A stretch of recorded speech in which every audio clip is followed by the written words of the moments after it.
আল্লাহ আল্লাহ আল্লাহ আল্লাহ। কেউ কল দেবেন না, যারা দেখতেছেন লাইভ কেউ কল দেবেন না, আমরা ভালো অবস্থায় নাই। নূর ভাই কাকরাইল ইসলামী হাসপাতালের সামনে।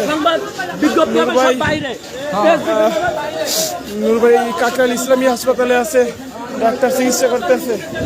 আল্লাহ। নূর ভাই রাশেদ ভাই সহ সংবাদ সম্মেলন করার জন্য আমাদের কেন্দ্রীয় কার্যালয় আলরাজি কমপ্লেক্স ওইটার সামনে ছিল। আল্লাহ।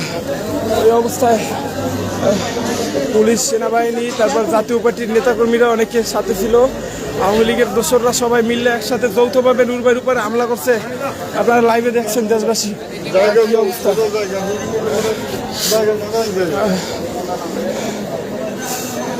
কিভাবে রক্তাক্ত করছে। আল্লাহ আল্লাহ।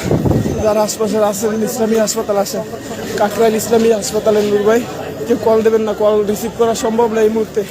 আমাদের শতাধিক নেতাকর্মী আহত হয়েছে, রক্তাক্ত হয়েছে। নূর ভাই সহ রাশেদ ভাই কই আছে কি আমি খুঁজেও পাই নাই।